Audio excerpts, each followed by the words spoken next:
Hey, what's up, Jessica? This is a quick demo video for you for your custom Crossguard.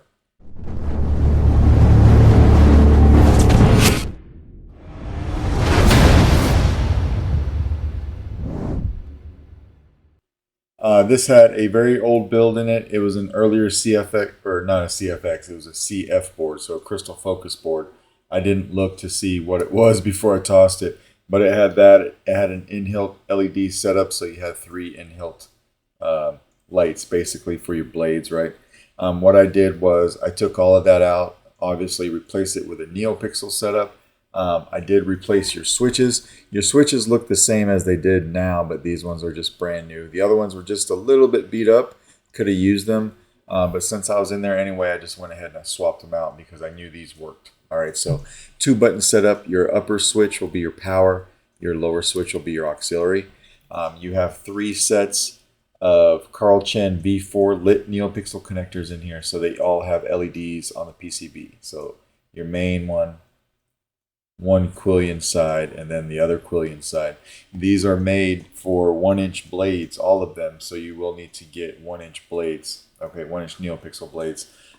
For the Quillians, I was a little bit liberal on how I programmed them. I set them up for 40 LEDs on each Quillian. That should be more than enough for whatever you buy. Typically, you'd only come out to here or so and probably have, I don't know, maybe 25 LEDs set up, but I went ahead and programmed it for 40 in case you got some that are a little bit longer. They will light up without you having to reprogram it. All right. Still got your Covertech on here.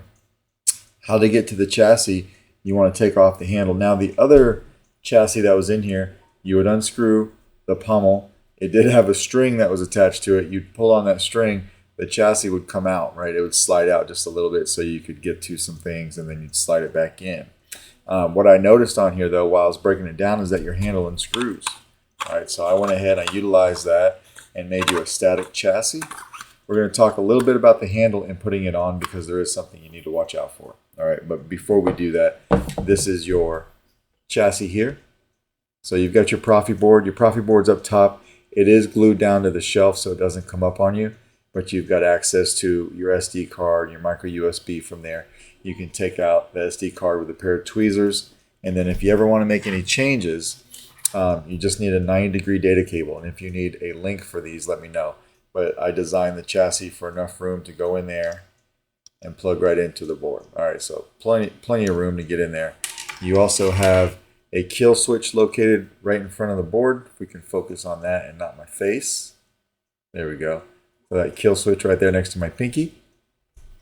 A removable battery setup. All right, so I'll be sending you a battery. Please remember spring side for the negative side of your battery. You do not want to put the battery in backwards. All right, and then you have also a 28mm Smuggler's Outpost Elite speaker. All right, there are 2 sound fonts on here for now. I got your sound font on here, Dark Jedi, and then I gave you my own. On the one of them, I think it's the Dark Jedi, I made the blades change color every so often. So you could get, kind of a mix of colors. You could play around with different things. On mine, though, I think it's a solid color. And I might have those swapped, but we'll turn it on here in a second. But when you put your battery in, just come over here, clip it in. It's a nice tight fit. We can come over here and flip the kill switch. Like your father, I know. Mine. So that's your boot up sound. So that's a good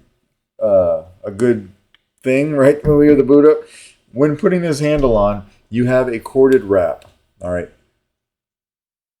Again, trying to focus here. Sorry for the camera work, but you have a corded wrap.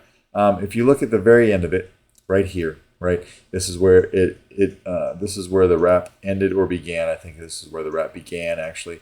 But as you can see, it goes into the handle.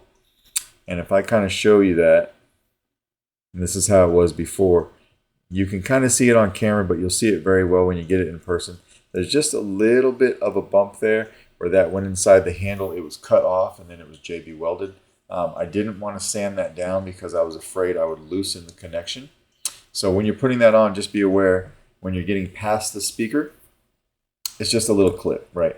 Just wiggle it around a little bit, and you'll get right past it. It's that easy. But you will feel it kind of catch right here. But Again, wiggle it past. You'll be fine. And then screw on your handle. All right, so we'll screw on your handle. Tighten it all the way down. It's nice and firm. We can come over here and hit power. So the Dark Jedi one is the one that I have changing color. So you see it went from green to blue. It'll go to another color here in a second. Now we're on purple.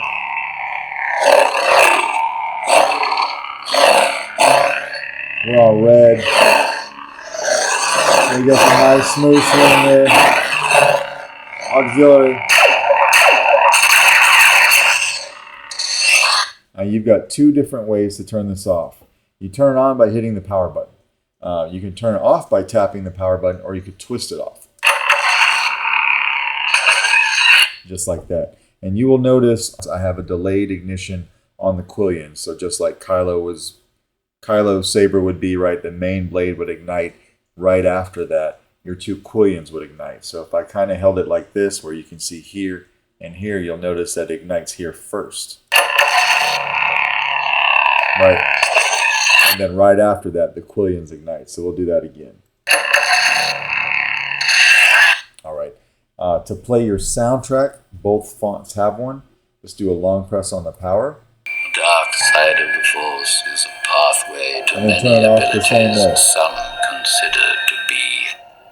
Just a long press on the power switch. And to change sound fonts, just tap auxiliary. So, this one's mine.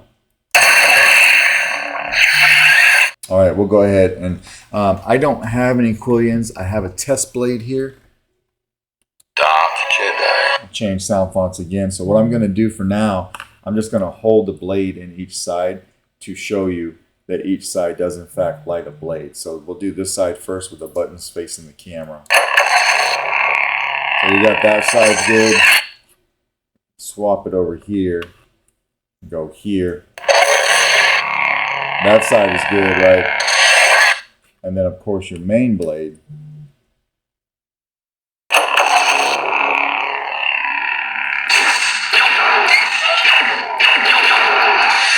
We'll go ahead and lock your main blade in. You have several different blade retentions for your main blade. You have three, actually. You know, you've got two here, so one here and one over here, and then you had another one over here. You can use any of those. You can use all three of them if you like. You can just use one. It's up to you. And then for your Quillions, you have to look on the bottom of the saber. You have, you know, your blade retention here. Oops, sorry. Your blade retention here. Don't loosen that one though, because that is for your Pixel PCB holder. All right, so don't loosen that dark one. And then when you turn it over, don't loosen that dark one either. Just the silver ones are blade retention. All right.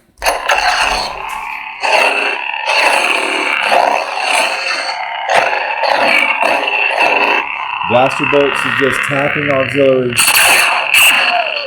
And you can see your LEDs. Your PCBs have LEDs on them, so they'll light up even if you don't have a blade in it. If you want blade lock up, hold down the auxiliary switch and hit the saber.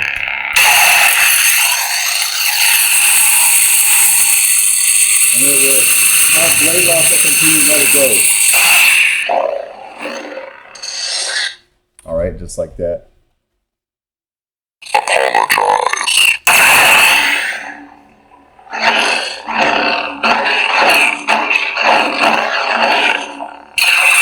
Some good shots on cloud.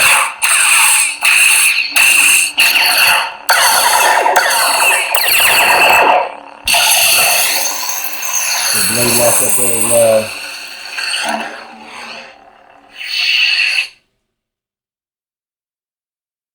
All right, and then you have a slow de-ignite on the blade.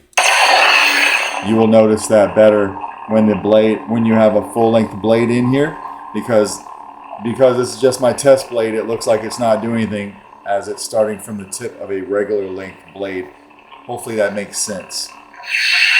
So now it's just doing a slow scroll until it goes all the way down, just like that. All right, so we'll go ahead and take this out, break it back down. Because you have a kill switch in here, You can leave your battery in until it's time to charge it, but you will want to flip that switch. All right, so when we're done, again, we'll just take the handle off. Come over here and hit power. And then we can turn it off from our switch right here. All right, and that kills everything like it should.